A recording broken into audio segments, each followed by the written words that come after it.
कुंज विहारी गोपी जन बल्लभा गिरिवरधारी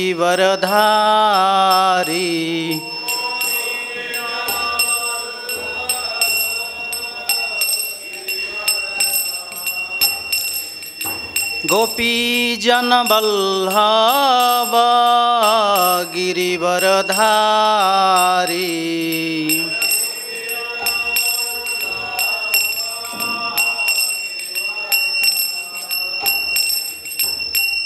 यशोदानंदन ब्रज जन रंजन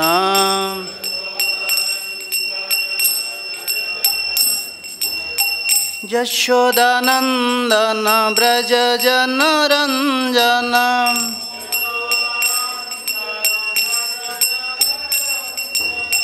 यशोदानंदन ब्रज जन रंजन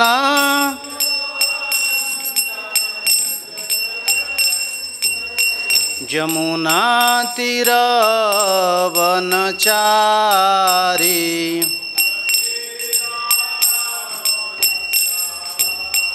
यमुना तीर वनचारी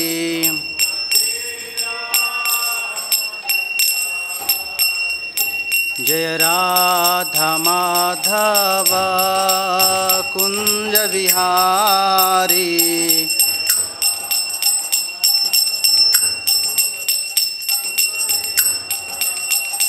जय राधा माधव कुंज विहारी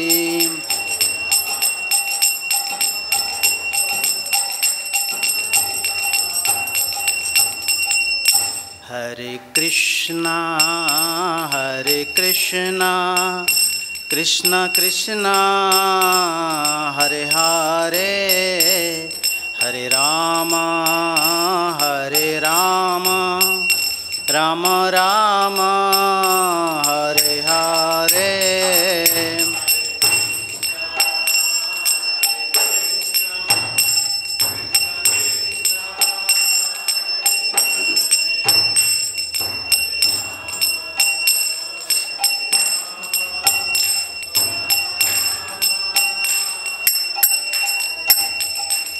हरे कृष्णा कृष्ण कृष्णा हरे हरे हरे राम राम राम हरे हरे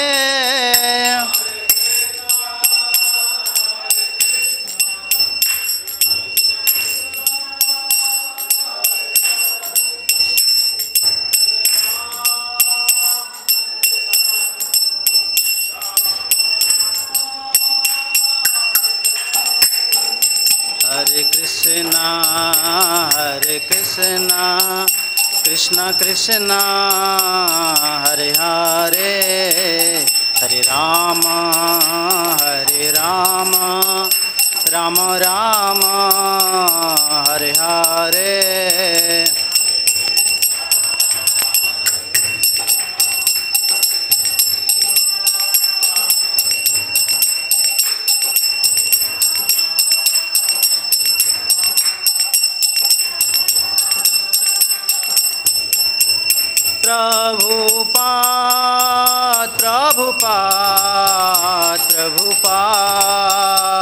प्रभुपाद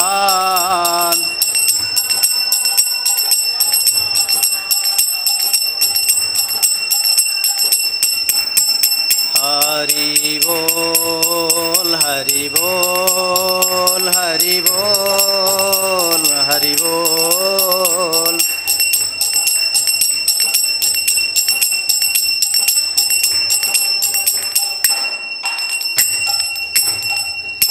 भुवन मंडल हरिनाम संकीर्तन की जय।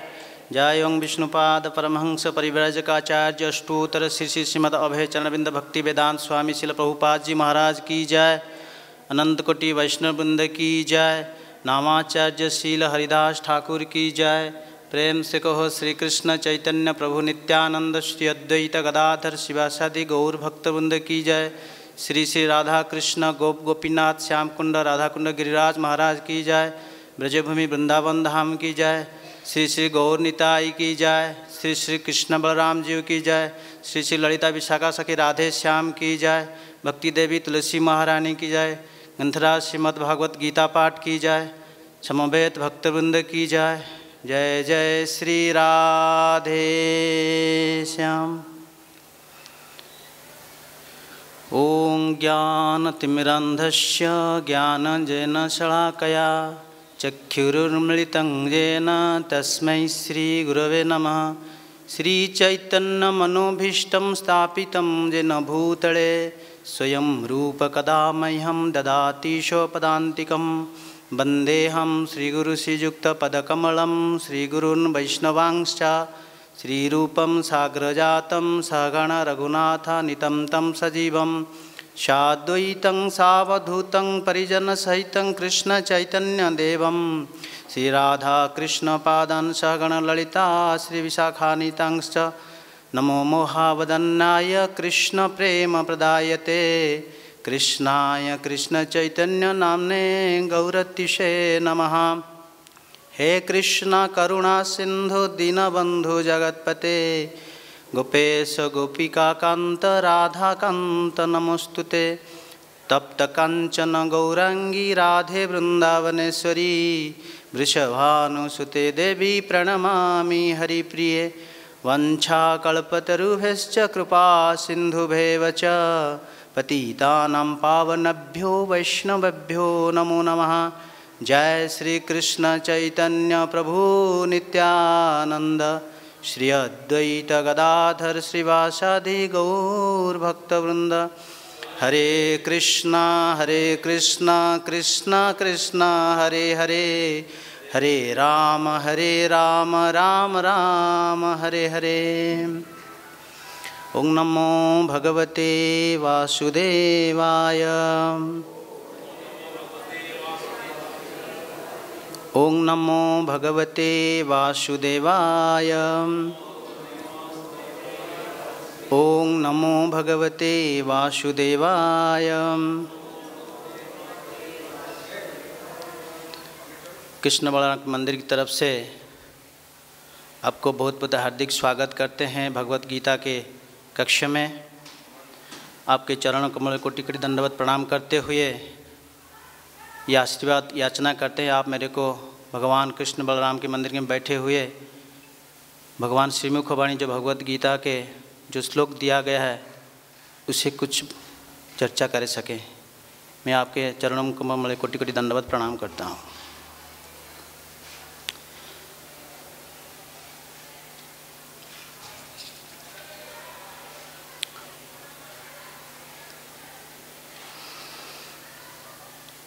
श्रीमद् भगवत गीता चौथा अध्याय श्लोक संख्या है 29।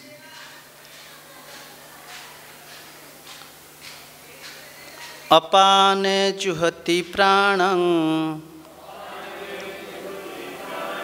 प्राणोपानं तथा परे प्राणपानं गतिरुद्ध्वा प्राणायाम परायणः अपरे नियताहारः प्राणन् प्राणेषु जुहति। अपाने जुहति प्राणं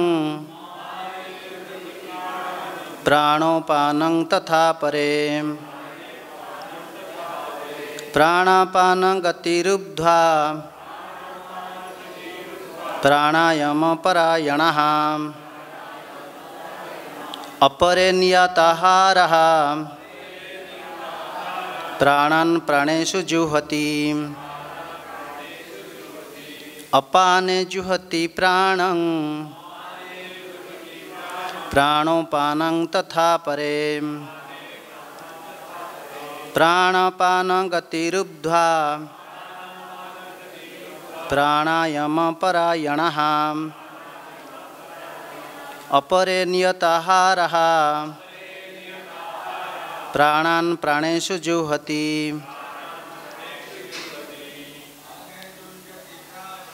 अपाने जुहति प्राणं प्राणे अपानं तथा परे प्राणापानं गतिरुद्ध्वा प्राणायामं परायणः अपरे नियताहारा प्राणा प्राणेषु जुहति अपाने जुहति प्राणं प्राणे अपानं तथा परे प्राणापानं गतिरुद्ध्वा प्राणायामं परायणः अपरे नियताहारा प्राणा प्राणेषु जुहति प्राणे नियत प्राणं प्राणोपानं तथा परे प्राणापानं गतिरुद्ध्वा प्राणायामं परायणः अपरे नियताहारः प्राण प्राणेषु जुहति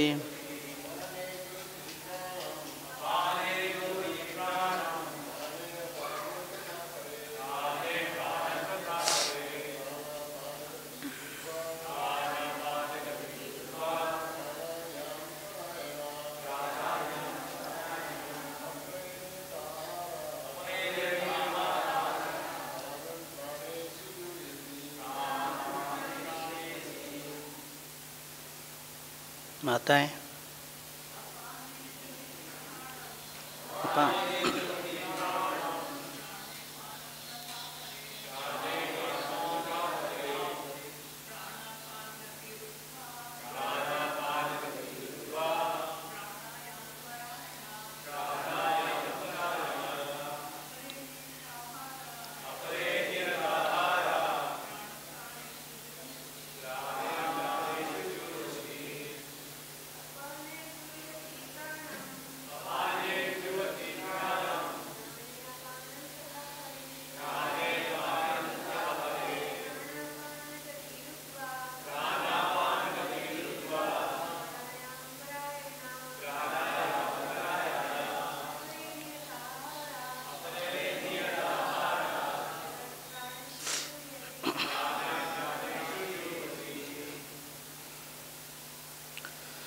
अपाने निम्नगामी वायु में जुहति अर्पित करते हैं प्राणम प्राण को प्राणे प्राण में अपानम निम्नगामी वायु को तथा ऐसे ही ऊपरे अन्य प्राण प्राण का अपान निम्नगामी वायु गति गति को रुद्ध्वा रोककर प्राण आयाम श्वास रोककर समाधि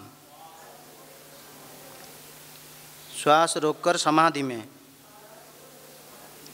पारायणः प्रवृत ऊपरे अन्य नियत संयमित अल्प आहारः खाकर प्राणान प्राणों को प्राणेषु प्राणों में जुहति हवन करते हैं अर्पित करते हैं। अनुवाद और तात्पर्य श्रील प्रभुपाद की द्वारा। जगत गुरु श्रील प्रभुपाद जी महाराज की जय।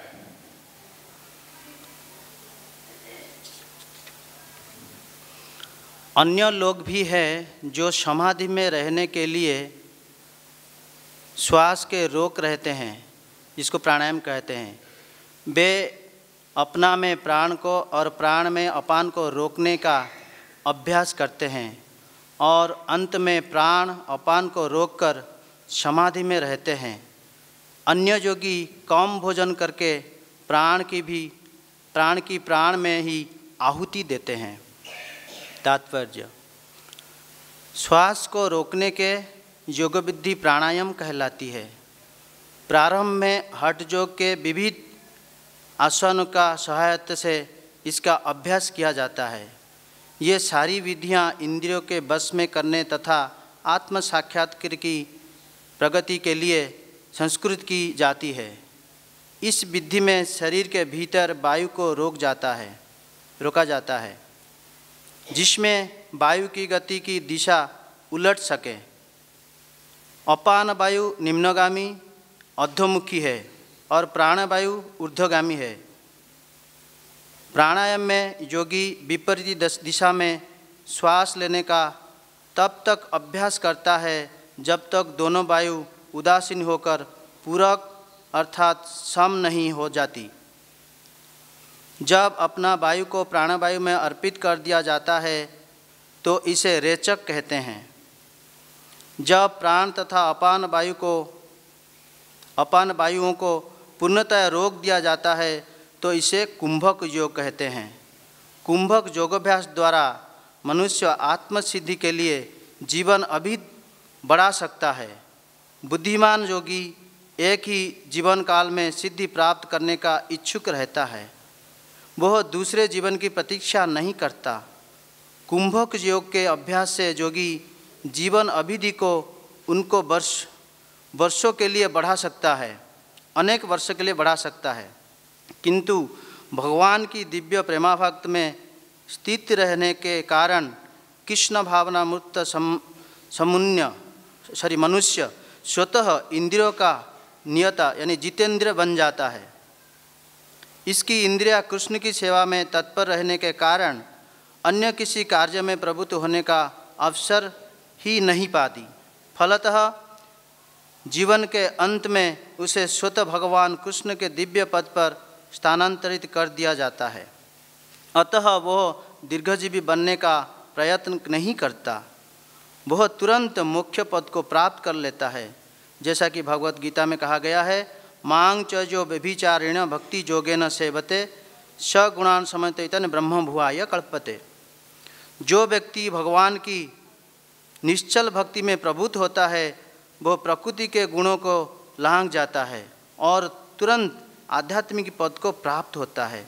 कृष्ण भावना भावित व्यक्ति दिव्य अवस्था में प्रारंभ करता है और निरंतर उसी चेतना में रहता है। अतः उसका पतन नहीं होता और अतंत वह भगवत धाम को जाता है।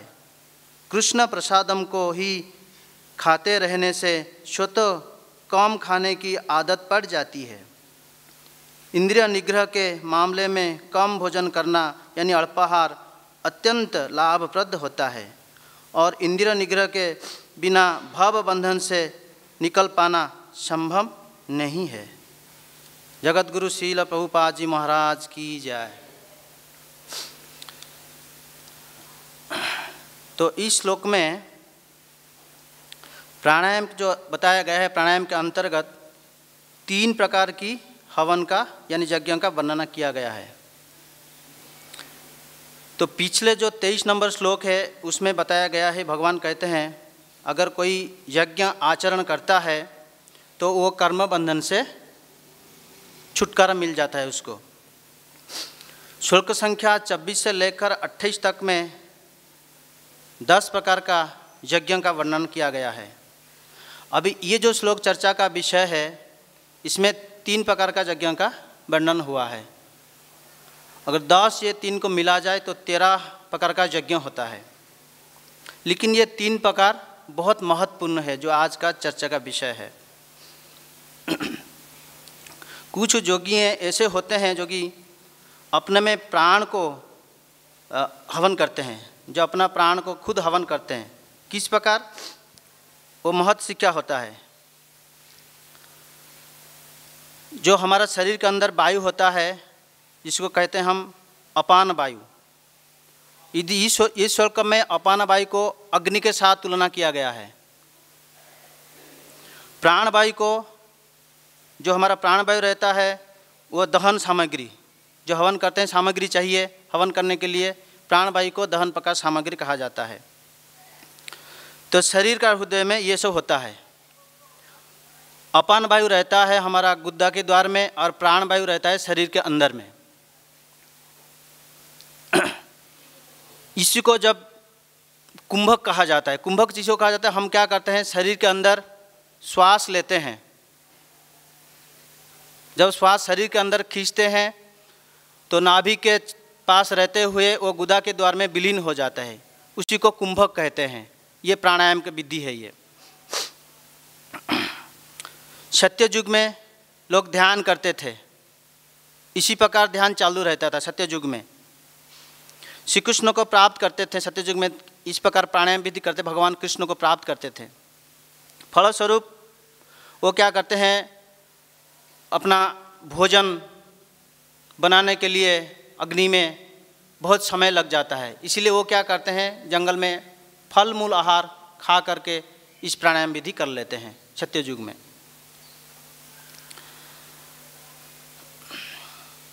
फिर क्या करते हैं, धीरे धीरे वो खाना जो खाते हैं फल ये सब छोड़ देते हैं, वायु पी लेते हैं। जो अंदर सांस खींच लेते हैं उसी को पीकर जीवन रक्षा करते हैं और भगवान की ध्यान करते हैं सत्य युग में।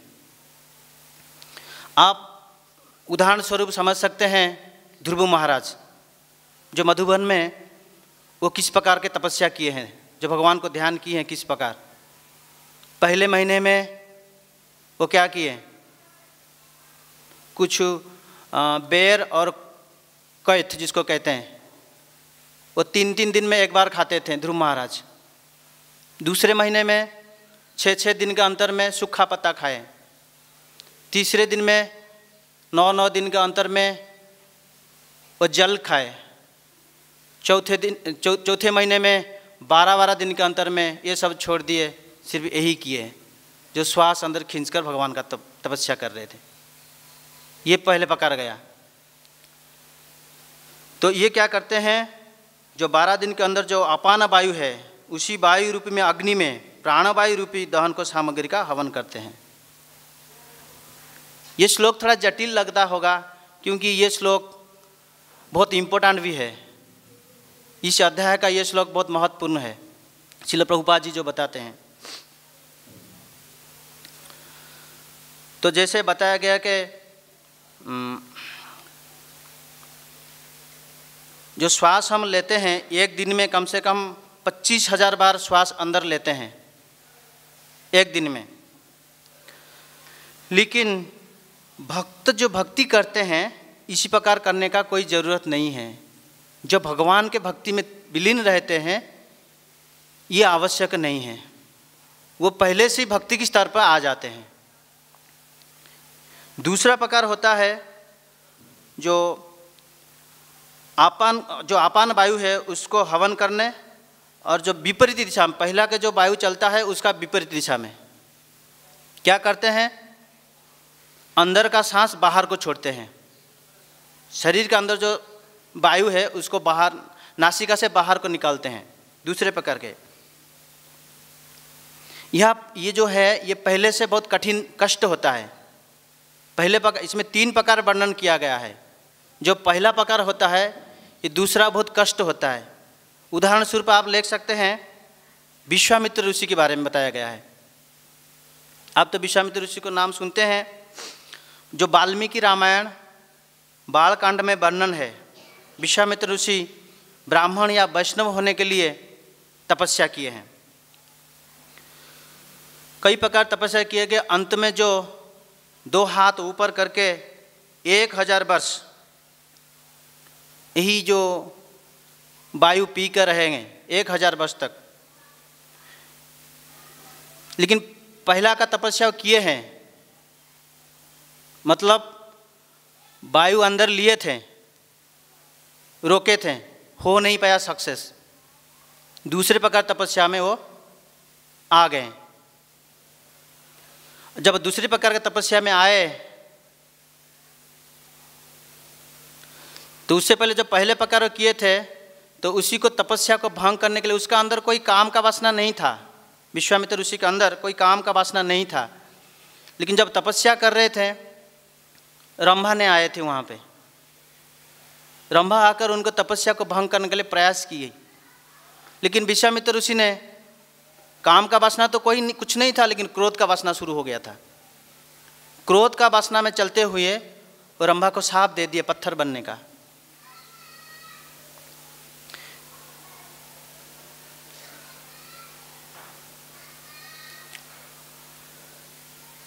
लेकिन कली युग में इसी प्रकार का तपस्या संभव नहीं है। ये जो कली युग अब चल रहा है, कली युग में इस प्रकार तपस्या संभव नहीं है। तो क्या किया गया, कली युग में बताया गया है भगवान का जो नाम संकीर्तन होता है, नाम संकीर्तन माध्यम से हम भगवान को प्राप्त कर सकते हैं। भक्ति के जो सेवा करते हैं, हरि नाम संकीर्तन करते हैं, भगवान मिल जाते हैं। ये तपस्या करने का कोई आवश्यक नहीं है। सत्य युग में ध्यान था, लोग ध्यान करके भगवान को प्रसन्न कर लेते, तो 1,00,000 साल उम्र था, इसीलिए 60,000 70,000 कई साल तपस्या करते थे, भगवान प्रसन्न होते, मिल जाते थे सत्य युग में। फिर क्या हुआ, जब तृतीया युग शुरू हुआ, 10,000 साल उम्र हुआ, 1,00,000 से 1 शून्य घट गया, यज्ञ करने लगे। यज्ञ से कई के बड़ा बड़ा यज्ञ करके भगवान को प्रसन्न किया जाता है। भुक्तारांग यज्ञ तपसांग सर्वलोक महेश्वर भगवान कहते हैं, इसलिए तृतीया युग में यज्ञ किया गया। द्वापर युग में अर्चा विग्रह का सेवा किया गया, वही एक चीज़ भगवान को प्रसन्न करने के लिए, उन प्राप्त करने के लिए। लेकिन ये सब कली युग में मना है। कली युग में हम इतना साल जिंदा नहीं रहेंगे, इसीलिए कली युग में चैतन्य महाप्रभु ने ये हरे कृष्ण संकीर्तन मोमेंटम जो श्रील प्रभुपाद जी ने किए हैं, 10,000 साल तक चला रहेगा। ये यही करते हम भगवान कृष्ण का चरण कमल, भगवान का भक्ति प्राप्त कर सकते हैं। तो यही कलियुग का लक्षण होता है। तीसरा जो बताया गया इस श्लोक में, प्राण तथा अपान गति को रोकना, दोनों, प्राण को रोकना, अपान जो अंदर लेते हैं और बाहर जो छोड़ते हैं, दोनों को रोकने के बारे में बताया गया है। प्राणों में ही प्राण को हवन करना, जो हवन किया जाता है तो प्राणों में ही प्राण का हवन करना है। जोगी क्या करते हैं, बहुत सारे जोगियों अपना वायु को रोक देते हैं, अंदर का वायु बाहर नहीं छोड़ते हैं, बाहर का वायु अंदर नहीं लेते हैं, रोक देते हैं पूरा, जिसी को कुंभ कहा जाता है।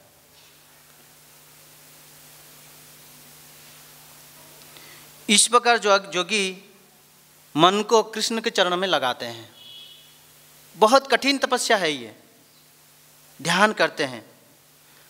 जैसे बताया गया कलियुग में भक्त इस प्रकार करना नहीं चाहिए। भक्त जब भक्ति शुरू करते हैं तो सारे चीज़ अपने आप मिल जाता है। इसके उदाहरण हम ले सकते हैं, विश्वामित्र ऋषि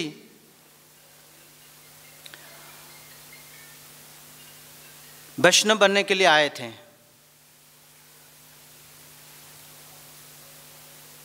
तो भोजन के बारे में ये आता है, ईशावासम इदम सर्वम जत्किंचा जगत्यांग जगत तेन त्यक्तेन भुंजिता मा गृद्ध कश्यसित धनम। भगवान कृष्ण कहते हैं, मैं आपके लिए जितना भोजन रखा हूँ आप उतना ही स्वीकार करो, उससे ज़्यादा और कम मत ले लो। अंत में श्रील प्रभुपाद जी ये बताते हैं, भोजन कम करना चाहिए, अंत में हो सके तो भोजन त्याग देना चाहिए। इस श्लोक में अंत में श्रील प्रभुपाद जी ये बताएंगे कैसे भोजन त्याग देना चाहिए। तो विश्वामित्र ऋषि ने कई हजार साल तपस्या करने के बाद जब भोजन करने के लिए गए थे तो इंद्र देवता ने ब्राह्मण के वेश में उनके पास आए थे और उसी भोजन को खाने के लिए विश्वामित्र ऋषि को प्रार्थना किए। विश्वामित्र ऋषि तो समझ गए, तो ऐसे थे, उदार थे, और वो भोजन इंद्र को दे दिए। उसी को नियत भोजन कहा जाता है। अपने लिए जितने भी रखे थे वो भी नहीं लिए, इंद्र को दे दिए विश्वामित्र ऋषि ने, जिसको आहार संयम कहा जाता है। तो ये भी बताता है, और एक एग्जाम्पल हम ले सकते हैं, ऋभु मुनि 66 हजार वर्ष ना भोजन किए ना जल ग्रहण किए। ये गर्ग संहिता में आता है। तो ऋषि क्या किए, जब श्री कृष्ण ने भगवान का जो महारास होता था अंतर्हित हो गए, राधा रानी को लेकर अंतर्हित हो गए, वहाँ से 36 किलोमीटर दूर, गोवर्धन के पास 36 किलोमीटर दूर एक पर्वत है, उसका नाम है रोहित पर्वत। कृष्ण ने राधा रानी को लेकर रोहित पर्वत में आए। तो ऋभु मुनि वहाँ क्या कर रहे थे, एक पाँव में खड़े होकर तपस्या कर रहे थे। किसको? भगवान कृष्ण को तपस्या कर रहे थे वहाँ पे। तो राधा कृष्ण दोनों उनका दर्शन दिए। ये तपस्या का फल है तो जोगी तपस्या कर रहे थे कई साल तक, राधा कृष्ण प्रसन्न हुए, उनको दर्शन भी दिए। तो दर्शन देने के बाद वो उनका भगवान राधा रानी और कृष्ण का स्तुति गान करने लगे। कुछ नहीं पिए थे, ना खाए थे, ना जल, कुछ नहीं। तो भगवान प्रसन्न हो गए थे उनका ऊपर। तो वही भगवान को, श्याम सुंदर को दर्शन करते करते उनके श्री चरण कमल में अपना शरीर त्याग दिए।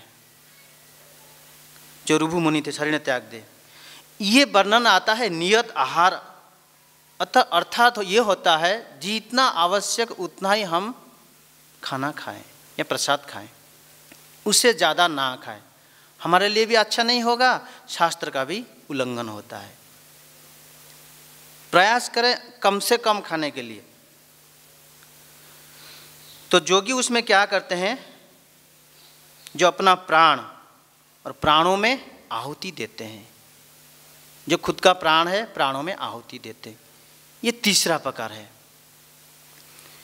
उसमें एक कई सारे उदाहरण तो वर्णन है। सुचंद्र कलावती के बारे में आपको तो पता होगा। वो दोनों नैमिषारण्य है। नैमिषारण्य में कम से कम 4320 वर्ष, हमारा जो वर्ष होता है 4320 वर्ष तक तपस्या किए दोनों, सुचंद्र और कलावती ने। अगर देवलोक में हम गणना करें, गिनती करें देवलोक में, उनका साल 12 साल होता है देवलोक में। ना वो कुछ भोजन किए, ना कुछ जल ग्रहण किए, ऐसे कई सारे क्रिया बंद कर दिए थे। एक स्थान में खड़े होकर, ना हिले, इधर ना कुछ किधर नहीं गए, एक स्थान में खड़े होकर तपस्या कर रहे थे सुचंद्र और कलावती ने। तो उसी तपस्या में प्रसन्न होकर ब्रह्मा जी आए। ब्रह्मा जी आकर उनके ऊपर जल छिड़कने लगे। जब जल छिड़कने लगे तो उनका शरीर मिट्टी से बन गया था। जो कीड़े होते हैं ना छोटे छोटे, गुम्फा जिसको कहते हैं, बन गया था, पता नहीं चलता था। लेकिन ब्रह्मा जी आए, जब जल छिड़कने लगे तो दोनों निकले। वही दोनों क्या हुए,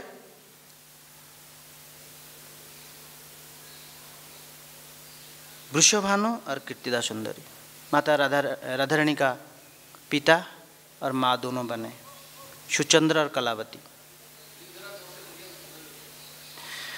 सुचंद्र और कलावती दोनों नैमिषारण्य में 4320 वर्ष तक तपस्या किए हैं। हमारा जो साल होता है 4320, तो देवलोक में वो 12 साल होता है।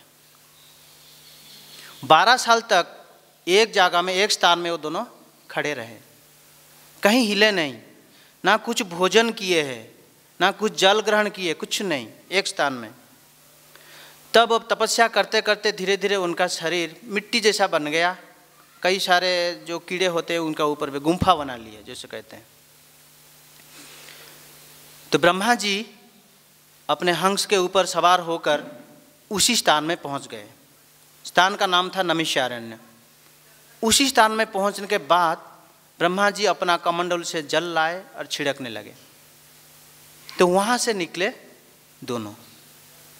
तपस्या का फल इसी रूप में था। वो भगवान को प्रार्थना किए हैं जो हमको मांगे थे, ब्रह्मा जी के वरदान भी मांगे थे, तुमको क्या चाहिए, वही वरदान मांगे थे। वृषभानु राजा और कीर्तिदा सुंदरी माता, वो दोनों बनकर आए जो राधा रानी का पापा और माँ है। उसी प्रकार और एक भी उदाहरण आता है, द्रोण जो वसुमेक होते हैं और धरा, दोनों, वो दोनों कई तपस्या किए हैं। उसी प्रकार भी उनका शरीर ऐसे हो गया था जैसे कलावती और जो सुचंद्र का शरीर था। तो ठीक उसी प्रकार ब्रह्मा जी आकर उनका ऊपर भी जल छिड़कने लगे। तो वो दोनों बने अंत में नंद राजा और माता जशोदा। ये श्लोक में ऐसा होता है कि वर्णन किया गया प्रभुपाद जी का तात्पर्य में हम देखना पाएंगे कैसे एक जोगी और भक्त दोनों में कंपेयर किया गया है। ये सब योग की विधि जो प्राणायाम योग है उसी विधि के बारे में इस श्लोक में चर्चा है। और भक्त को ये सब बिल्कुल करना नहीं चाहिए। प्रभुपाद जी कहते हैं, जो मैं बताया अंतिम श्लोक, अंतिम जो लाइन में प्रभुपाद जी बोलते हैं अपरे नियताहारा। ये नियताहारा का मतलब क्या है? अपरे नियताहारा, नियताहारा का ये मतलब है जितना ही हमको शरीर के लिए चाहिए उतना हम प्रसाद ग्रहण करें। तो अभी तो चल रहा है गीता मैराथन है। प्रभुपाद जी इस मंदिर में कई सारे भक्तों को कई बार प्रेरणा दे चुके हैं, ये भगवत गीता का प्रचार करो। तो जो भगवत गीता प्रचार करते हैं, क्या भगवान का सेवा ये नहीं है? क्या भगवत धाम नहीं जाते हैं? ये भी पूछा गया। तो जैसे जोगी और भक्त के अंदर जो कंपेयर किया गया है, श्लोक में अच्छी तरह प्रभुपाद जी लिखे हैं, आपाने जुहति प्राणं प्राणो अपानं तथा परे प्राणापान गति रुब्ध्वा प्राणायाम परायणः अपरे नियताहारः प्राणन प्राणेषु जुहति। प्रभुपाद जी एक चीज इधर बताते हैं,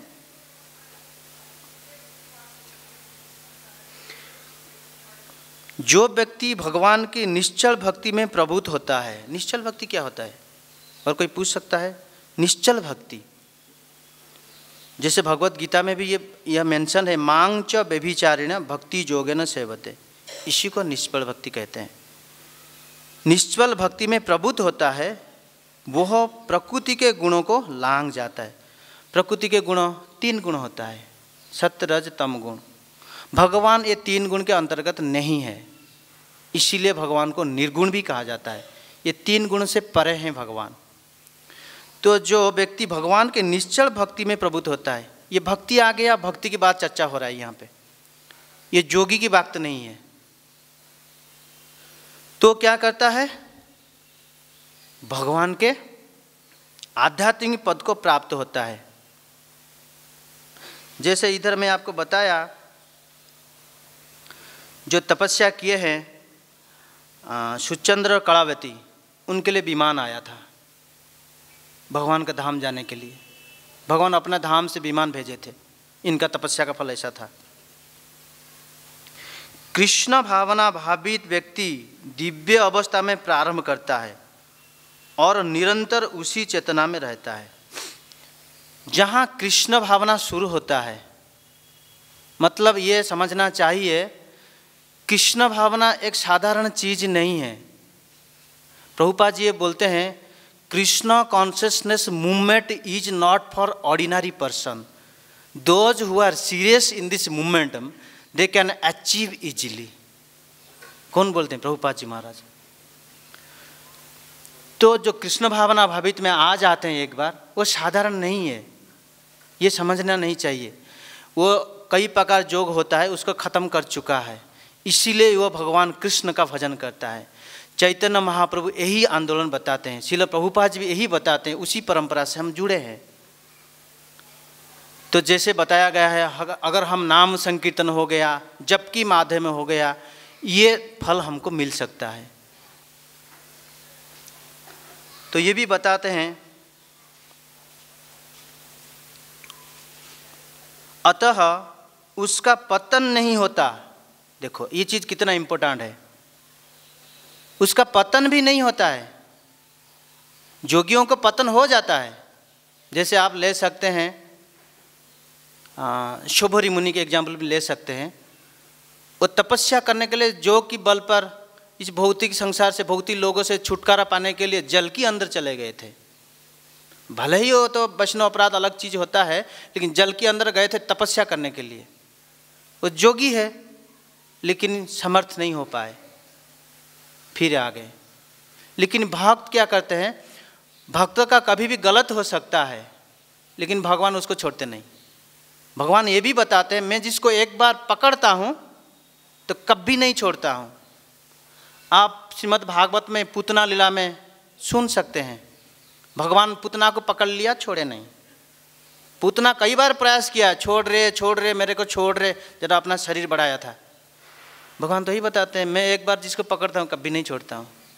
तृणावर्त को देखो, पकड़ लिया, ये गला, छोड़े नहीं। तो ये भगवान का कथा है। तो फिर प्रभुपाद जी बताते हैं,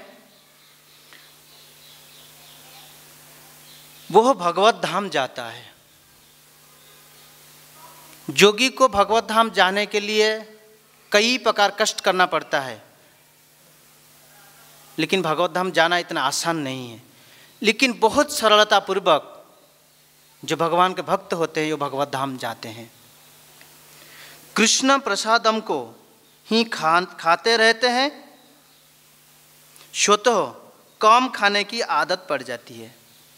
जो अभी जितना प्रसाद खाते हैं हम, मान लो हम जितना चावल यानी अन्न, दाल, सब्जी खाते हैं, कोई आकर आपको बोलेगा आप आधा खाओ, आपके प्लेट में आप ले लिए, आप कोई आकर आपको बोलेगा आप आधा खाओ, आप गुस्सा हो जाएंगे या कुछ बोल देंगे उसको, नहीं इतना हो नहीं पाएगा। लेकिन ये संभव है, जो प्रभुपाद जी की तात्पर्य में मैं पढ़ा हूँ, ये संभव है। अगर हम प्रयास करें ये हो पाएगा। जैसे ध्रुव की तपस्या के ये सब चीज़ बताते हैं। इंद्रिय निग्रह के मामले में कम भोजन करना यानी अल्पाहार अत्यंत लाभप्रद होता है। अपना इंद्रियों को संयम करने के लिए ये करना जरूरी है। भक्ति इतना आसान में नहीं मिलता है। जो भी भक्ति करते हैं, भजन करते हैं, कीर्तन करते हैं, वो सब खत्म करने का बाद वो कृष्ण भावना मूर्ति में आए हैं। इसीलिए तो हम मंदिर में आए हैं, भगवत गीता के कक्ष में बैठे हैं। यही प्रभुपाद जी का वरदान है हमारे ऊपर। लोग आए भगवत कक्षा में बैठे, सुने और मनुष्य जीवन का जो उद्देश्य है उसको जाने और अपना जीवन सफल करें। तो इसीलिए हम हरे कृष्ण कीर्तन करते हैं, माला में जप करते हैं। तो वही मंत्र भी हमको एक बार बोलना चाहिए। जोर अपना 2 हाथ ऊपर उठाए सभी ने, प्रेम से बोलो हरे कृष्णा हरे कृष्णा कृष्णा कृष्णा हरे हरे हरे राम राम राम हरे हरे। ये जो मोमेंटम है, ये जो हरे कृष्ण मोमेंटम आंदोलन है, अभी नहीं शुरू हुआ है। चैतन्य महाप्रभु के समय शुरू हुआ है। प्रभुपाद जी बोले हैं 10,000 साल तक इसको मैं लेकर रहूँगा। फिर उसके बाद प्रभुपाद जी फिर दोबारा आएंगे इसको आगे बढ़ाने के लिए। फिर बताते हैं इंद्रिय अत्यंत लाभप्रद होता है और इंद्रिय निग्रह के बिना भव बंधन से निकल पाना संभव नहीं है। ये लाइन बहुत इंपॉर्टेंट है। भव सागर में हम हैं, हम प्रयास करते हैं भव सागर से छुटकारा पाने के लिए। यहाँ से बीच में आ जाता है इंद्रिय, जो भोग वासना के लिए। जितना हम भोग वासना कर लेकर प्रयास करेंगे, आगे बढ़ेंगे, तो जरूर हम भव बंधन में उतना ही जंजीर में बांधा होगा हमारा शरीर। छुटकारा पाने के लिए साधु, गुरु और शास्त्र एक चीज़ बताता है। जो गुरु बताते हैं, सत्संग में बताते हैं, और शास्त्र बताता है, एक चीज़ 3 प्रकार वाक्य बताते हैं। अगर उसी रास्ते में हम थोड़ा सा भी फॉलो करें तो जरूर हम ये जो संसार है, संसार से छुटकारा पा जाएंगे। प्रभुपाद जी और एक चीज़ यहाँ लिखे हैं,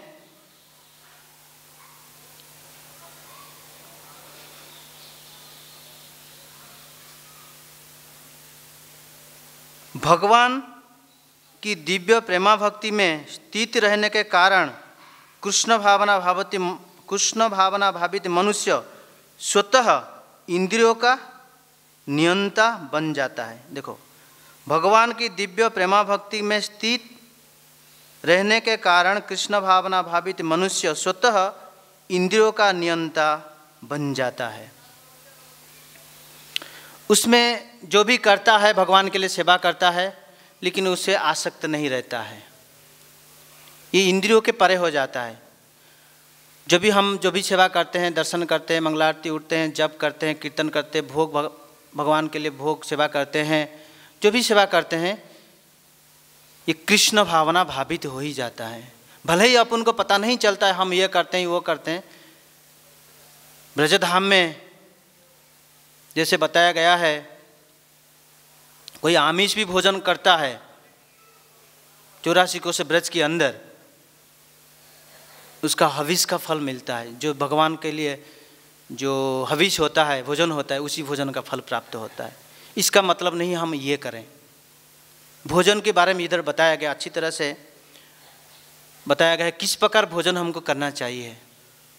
जो भोजन हम बनाते हैं तो भगवान को पहले अर्पित करना चाहिए। अच्छी तरह से शुद्ध पूर्वक हम भोजन बनाएं और भगवान को भोग निवेदन करें। भगवान उसको भोग को स्वीकार करते हैं।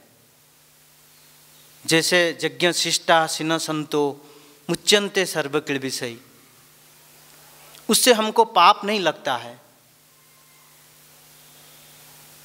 उसी से छुटकारा पाने के लिए हम तो ये कर्म में लिप्त रहते हैं। मंगलारती उठते हैं, गुरु पूजा में अटेंड करते हैं, भागवत कक्षा में बैठते हैं, तुलसी का पूजा करते हैं। अब वृंदावन धाम में क्या होता है, बहुत कई प्रकार साधुओं का दर्शन भी हो जाता है। ये धाम की महिमा में बताया गया है, ये लाभ होता है। तो जोगी लोगों को ये मिलना संभव नहीं है।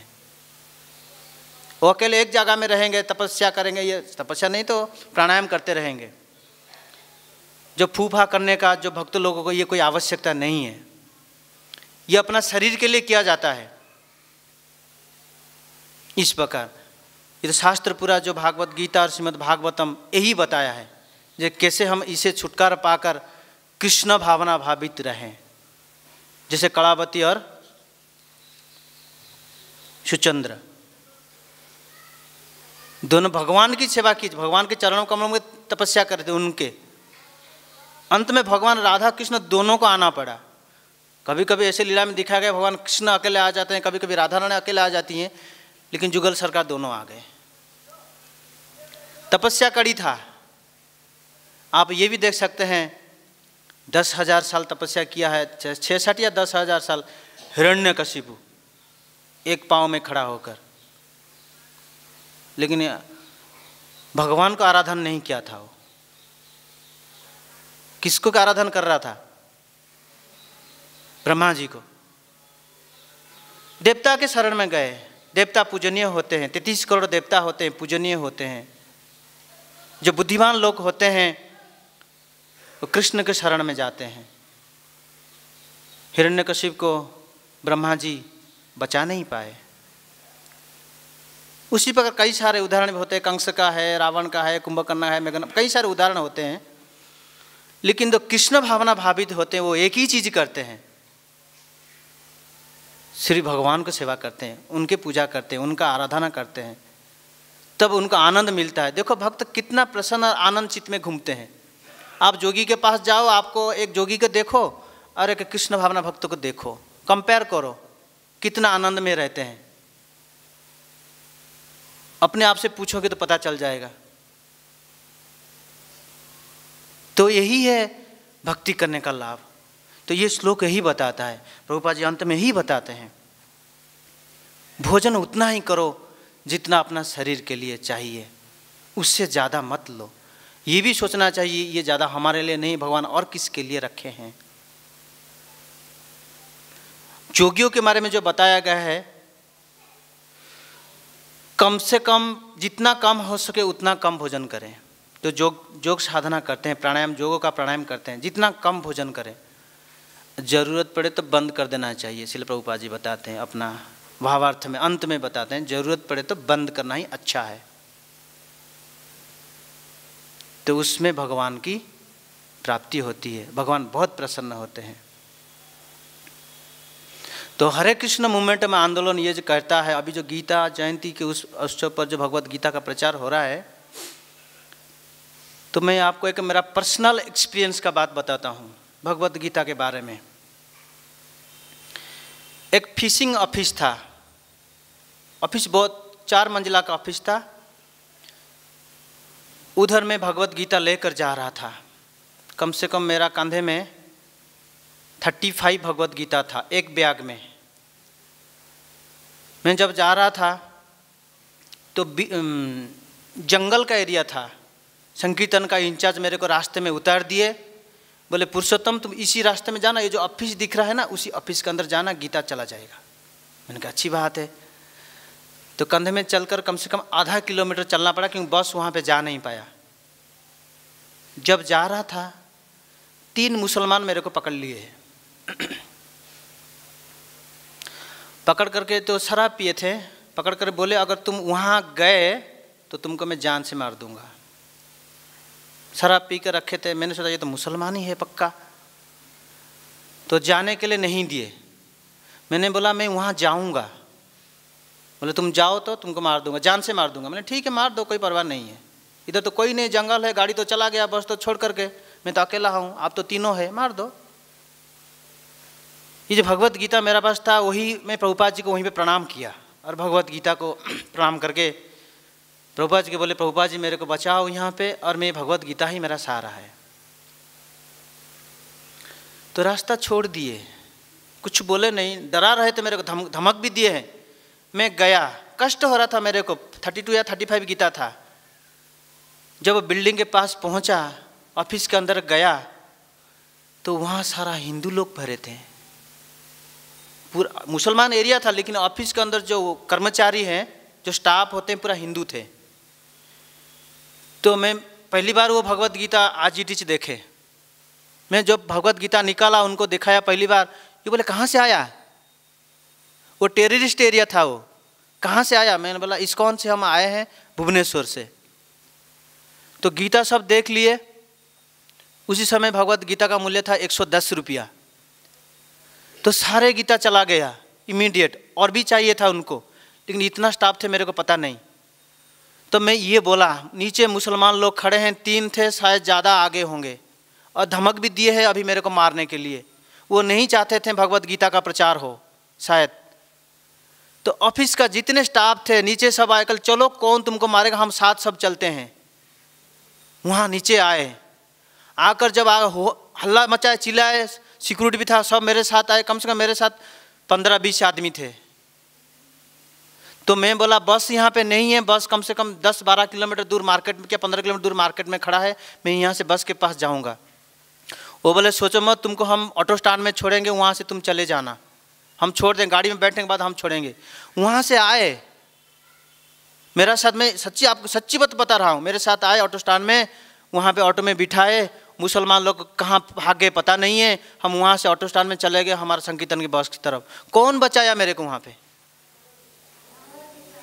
यही भगवत गीता बचाया ना। तो ग्रंथराज श्रीमद् भगवत गीता की जय, जगत गुरु श्रील प्रभुपाद जी महाराज की जय, जुगत धर्म हरि नाम संकीर्तन की जय, श्री श्री राधा श्याम सुंदर ललिता विशाखा देवी की जय, श्री श्री कृष्ण बलराम जीव की जय, श्री श्री गौर निताई की जय, भक्ति देवी तुलसी महारानी की जय, समवेद गौर भक्त वृंद की जय, निताई गौर प्रेमानंदे हरि हरि हरि बोल। अगर मुझसे कोई त्रुटि हुआ, पहली बार मैं बैठा हूँ आज भगवत गीता के कक्ष में, इतना तो जानकारी नहीं है बोलने के लिए, आप वरिष्ठ भक्त हैं, तो कुछ त्रुटि हुआ तो आप कृपा करके मेरे को माफ़ करिए, और कहाँ त्रुटि होगा ये संशोधन करने के लिए आप मेरे को मार्ग बताएं। वंशा कल्पतरुभ्यश्च कृपा सिंधुभ्येव च पतितानां पावनेभ्यो वैष्णवेभ्यो नमो नमः। अनंत कोटि वैष्णव की जय। अगर 2 मिनट समय है अगर किसी का कुछ सवाल है पूछ भी सकते हैं।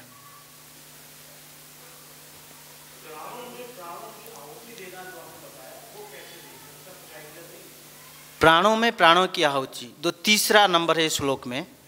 जैसे मैं आपको एग्जाम्पल दिया, कलावती और उनका नाम क्या है, हाँ, जैसे हम श्वास बाहर लेते हैं और अंदर भी लेते हैं। एक बार श्वास अंदर खींचते हैं, एक पहला नंबर हो गया। अंदर जब खींचते हैं और रुक जाता है, बाहर नहीं छोड़ते, वो क्या करते हैं, नाभि के चक्र में आकर गुदा के द्वार में विलीन हो जाता है, पहला बार, हाँ, अपने आप। दूसरा होता है जो हम बाहर निकालते हैं, ये बहुत कष्ट होता है, कठिन होता है, दूसरा। तीसरा होता है ना अंदर लेते हैं ना बाहर लेते हैं, कुछ नहीं, शांत। जैसे आपको उदाहरण में जो बताया, ये तीसरा है। यही प्राण में प्राण को आहुति देना, यही बताया गया है। प्राण में प्राण को आहुति तीसरा है। ये जो और भी बताया, जो आपको राधा रानी के द्रोणों और उसका नाम क्या है, धरा, ये तीसरा एग्जाम्पल में आएगा, द्रोणों और धरा, प्राण में प्राण को आहुति। लेकिन जो इनका नाम जो बताया, रंभा को अभिशाप दिए हैं, कौन है, विश्वामित्र, ये दूसरा नंबर पे आता है। वो पहले बार प्रयास किए हैं, जो श्वास को अंदर लिए प्रयास किए, लेकिन उसके बाद उनका, यही तो प्रभुपाद जी अंत में बताया है, ये योग करना हमारे लिए संभव नहीं है, ये कलियुग है। प्रभुपाद जी ने ही तो बताया ना, ये कर पाना संभव नहीं है। कलियुग में सिर्फ नाम संकीर्तन। तो श्रीमद् भागवत में अंतिम श्लोक यही बताता है, नाम संकीर्तनम यस्य सर्वो पापो प्रणशनम प्रणाम दुख समनस्त्वं नमामि हरिं परम। कलिसंतरण उपनिषद में यही बताया, हरेर नाम हरे नाम वही केवलम कलौ नस्तैव नस्तैव नस्तैव गतिर अन्यथा। ये ब्रह्मनारद पुराण में है।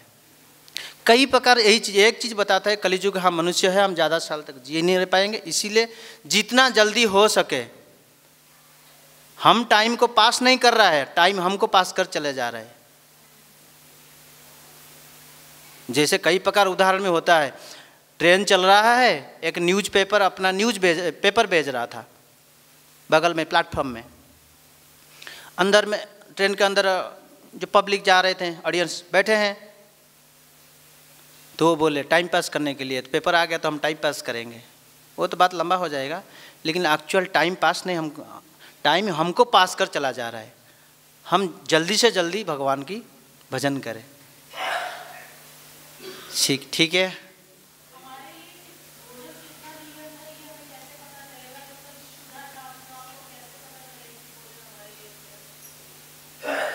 हाँ, ये तो अच्छे सवाल है। देखो, प्रभुपाद जी जो बताते हैं हम वही बताते हैं, अपना मुंह से नहीं बताते हैं। शास्त्र जो बताता है वही में बताया। ध्रुव महाराज से आप शिक्षा ले सकते हैं। पहले दिन में बेर, पहले 3-3 दिन के अंदर, पहला महीने में के 3-3 दिन के अंदर बेर और कैथ जो फल है वो खाए, 3 दिन का एक बार ध्रुव महाराज ने।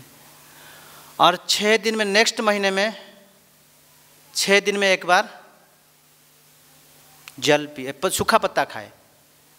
तीसरे महीने में सूखा पत्ता, चौथे महीने में क्या खाए, बस।